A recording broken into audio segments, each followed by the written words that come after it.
Mesdames et messieurs, bonsoir man la seen mbokk taalibe Mor Talla Sarr maa ngi leen di nuyu di leen ziar di leen ñaan suñu borom defal ñuy koor ak jàmm ñu dugg ci ak bismillahi rahmaani rahim génn ci ak alhamdulilahi rabil alamin ñoo ngi jégalu ci yeexaay bi d'ailleurs waroon nañ leen a defal débrief bi nga xamante ni donc le président Conté génnoon na ko bërki démb ci dimanche ji pour waxtaan ak askan wi di leen xamal lenn ci ay points yoo xamante ni donc dina bokk ci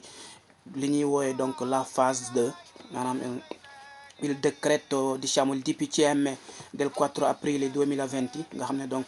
pratiquement loi buy dugg la à partir du 4 avril bi te Conté génnoon ci dimanche bi passé jotoon cee def li tubaab di wax avant-goût donc tënk ci ay points yu bëri yoo xamante ni donc dina nekk ci biir décret boobu loolu lañ fas yéene leeral tey mbokk taalibe yu bëree bëri donc ngir ñu am ci ak leeral bu leer ngir moytu liñ ci war a def ak liñ ci warta def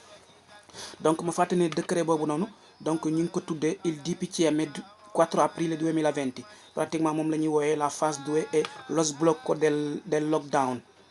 bi nga xamante ni donc jëloon nañ ko ci décret bu njëkk bi di Cura Italia. alors Conté lim ci tënk moom mooy donc à partir du 4 avril du 4 mai donc li nga xamante ni moom la ñuy wooyee donc la phase 2 pour mën a démarrer waat les activités donc am na ay points yoo xamante ni bi yu bëree bëri tënk na ko moom lañ leen di leeral donc kon jàpp nañ ne à partir du 4 mai ditaa yu mel ni ay ditaa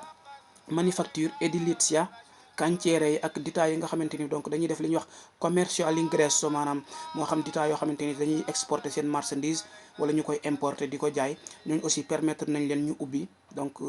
li ñuy wax dopo il lockdown donc am nañ fa weer pour ubbi donc pour démarrer waat seen i activité à partir du 4 mai alors ñaareel structure bi ci topp moom li ñuy wax donc la restauration à sport takeaway maanaam restauration ak bar yi nga xamante ni bi donc permettre nañ leen ñu def li ñuy wax takeaway maanaam portarivia permettre ñu kenn donc mu jënd ko fa di ko lekk ci biir mbaa ci biti donc jënd génn dem yóbbu sa kër loolu lañ conseillé ci bar yooyu ak restaurant yi war a ubbi pour le 4 foofu aussi mi ngi exiger à ce que donc nit ñi ñu respecter ce qu'on appelle la corde maanaam nga respecter rang bi respecter aussi distance bi maanaam kenn par kenn ku dugg génn sa morom génn jënd yóbbu boo demee ba sa kër nga mën ko fa jëfandikoo loolu aussi liñ ciy jublu dañuy bëgg aussi donc bëgguñu benn maanaam dajaloo am fa wala maanaam mbooloo te respecté wuñu distance bi nga xamante ni bi donc dina indiwaat yeneen contagion yoo xamante ni donc duñ ko bëgg loolu daal lañ ci jublu moo tax donc ñu defee ko noonu pour ku jënd dugg respecté code bi kenn par kenn yóbbu sa kër boo demee ba foofu nga lekk ok beneen mesure bu ñu jëlaat ba tey ci 4 mai bi bokk na ci li ñuy wax activité motorie maanaam à distance ba tey maanaam déplacement yi yóbbu xale yi ñu doxantu ci jardin yi wala ci parc yi passeggiate yi wala maanaam ñi bëgg a def jogging li ñuy wooyee donc activité sportive individuelle nit ki mën na koo def mais bu mu sori lool këram mu respecter aussi distance bi ak port de masque bi donc parce que loolu lépp aussi am na contrôle yu ñu ci def moo xam parc yi la war a jardin yi ñoom ñëpp dinañ démarrer loolu mën nañu yóbbu xale yi ñuy doxantu ji ñu bëgg a def jogging entraînement passeggiate mën nañ ko def mais nañ respecter la distance aussi ak port de masque bi loolu lépp aussi nañ ko respecter tam bañ a sori trop maanaam ci sa dëkkuwaay. alors beneen mesure bu ñu jëlaat ba tey jàpp ci war a bokk ci 4 mai bii di ñëw donc boole nañ ci rientro al logo di domicilio o residenza ñi nga xamante ni bi jamono bi Cura Italia bi doon wàcc confinement bi da leen a fekkoon donc ci dëkk bu ñu dëkkutoon wala amuñu fa woon résidence wala liggéey yóbbu leen fa ñu tagga témbe fa ñooñu aussi permettre nañ leen ci décret bi ñu mën a delluwaat seen kër fa ñu jóge woon moo xam élève bu doon jàng la wala liggéeykat boo xamante ni donc da nga bloqué woon foofu loolu aussi ba tey loi bi mi ngi tenir compte ci li ñuy wax auto certification donc mooy feuille bi nga xamante ni da nga ko war a compiler dans remplir ko d'ailleurs ministre bi moo ngi xam leen na sax formulaire bu njëkk bi mën na wute ak bu mujj bi nga xamante ni donc il faut nga exiger donc fi nga jëm ak lan ngay def ak lan mooy motif bi pour donc mën a dem librement loolu moo ngi concerné ñi bloqué woon ci beneen dëkk bu dul seen dëkk te amuñu fa résidence wala dëkkuñu fa moo xam liggéeykat la wala élève pour bëggoon a ñibbi ci seen lieu de résidence leneen li si topp moom mooy donc li ñuy wax commercio al détail maanaam njaayum détail mi ci négoce maanaam négoce rek ak commerçant détaillant yi ak négoce ñoom seen ouverture ñu ngi ko jàpp pour le 18 mai donc loi bi le 18 mai la leen jox feu vert pour ñu mën a démarrer négocier ak commerçant yi jaay détail ak négocier donc le 18 mai lañ leen jox pour ñu mën a démarrer donc les activités. am na leneen lu ñuy wax spostamenti in comune o regione déplacement yi nga xamante ni bii ñun mbokki taalibe ñu ngi koy amal jëm ci commune bi ñu dëkk wala région bi ñu dëkk loolu aussi ba tey joxe nañ ci feu vert pour mu mel nam meloon waaye nag ba tey ñu ngi ciy sàkku port de masque yi maintenir ba tey la distance yi ak aussi remplir li ñuy wax auto certification bi buy wane ne par exemple commune sangam nga dëkk bërëb sangam nga jëm loolu lépp aussi ñu ngi ko ci sàkku li ñu xam ne ba tey aussi ci feu vert bi ñu joxe pour spostamento yi déplacement yi ak dem seeti say xarit wala say mbokk wala say am di jàmm ci biir dëkk bi moo xam commune bi nga dëkk wala beneen région loolu permettre nañ ko à partir du 4 mai mais nañ respecté ba tey rek loi bi mooy port de masque yi auto certification bi nga compilé ko ni mu waree wane ne aussi bërëb sàngam nga dëkk bërëb sàngam nga jëm liñ ci permettre rek moom mooy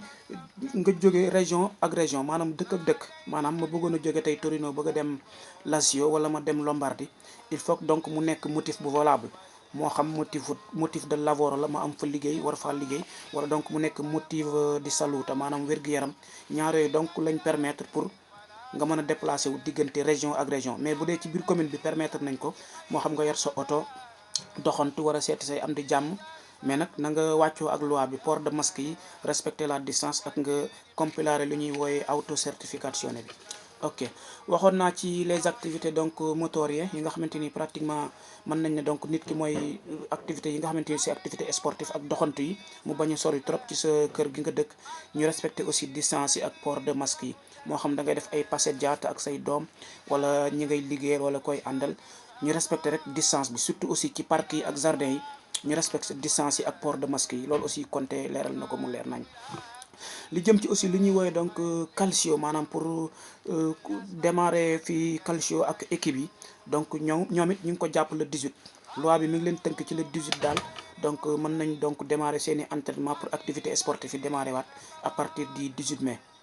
ok activité sportive individuelle yi maanaam képp ku am envie bëgg a entraîner wala nga def jogging wala nga dem bëgg a def dawi ñu ne chaque fois rek na nga respecter donc port de masque bi ak li ñuy wax aussi distance su maximum 2 mètres voilà loolu la Conté doon tënk ci donc lim génnoon barki démb doon ko def ci dimanche bi nga xam ne moom lañ bëggoon a leeral donc mbokk taalibe yi.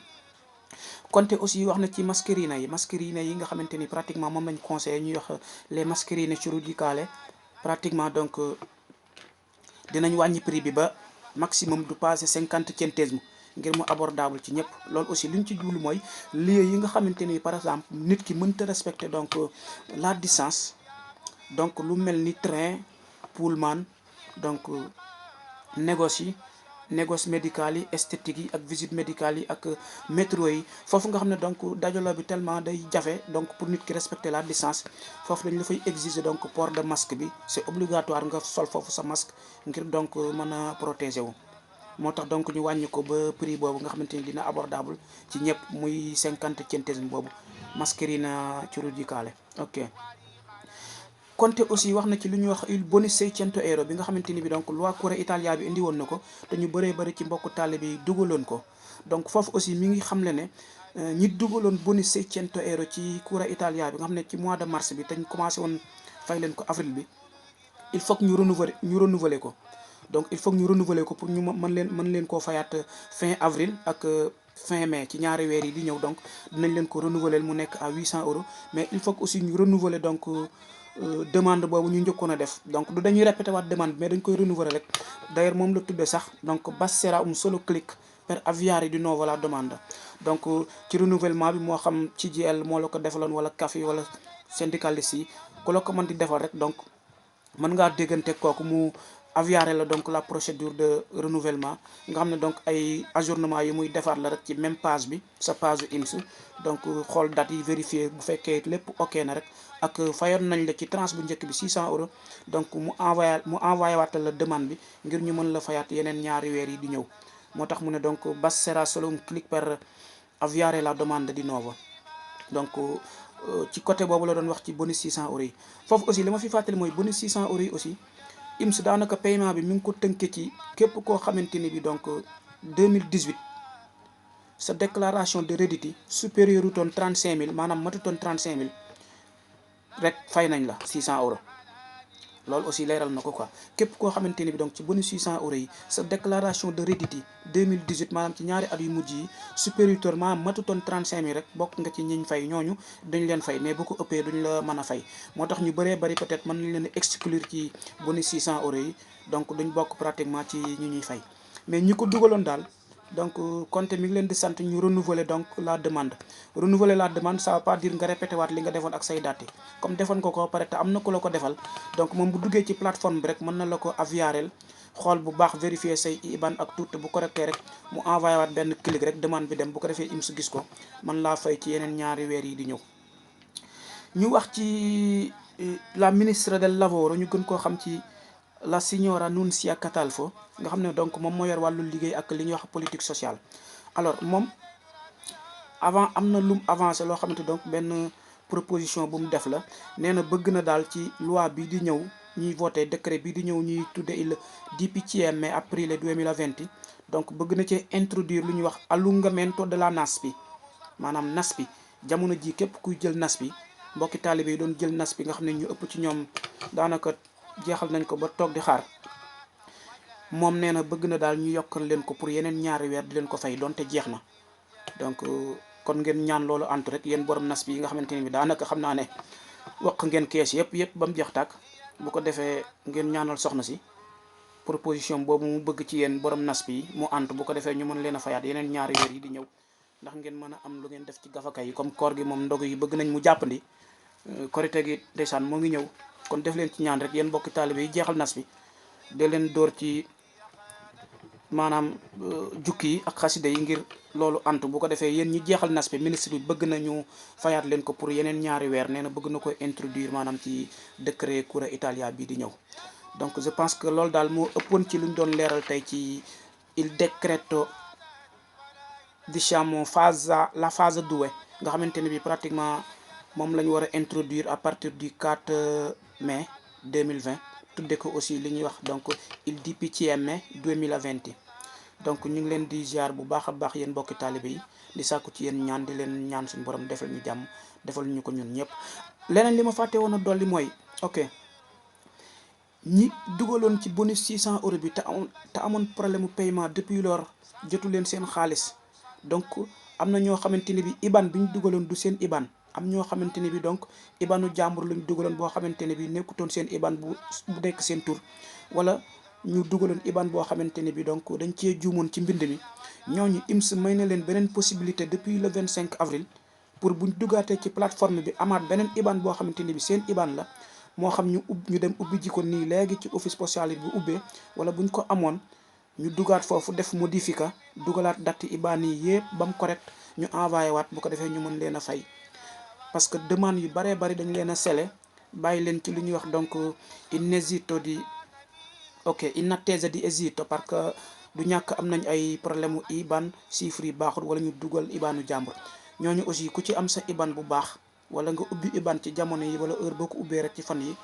nga gaaw mën koo transmettre ki la defaloon demande bi ngir mu mën laa donc changer coordonnées bancaires yi bu fekkee da nga ciy juumoon ndax ñu mën laa fay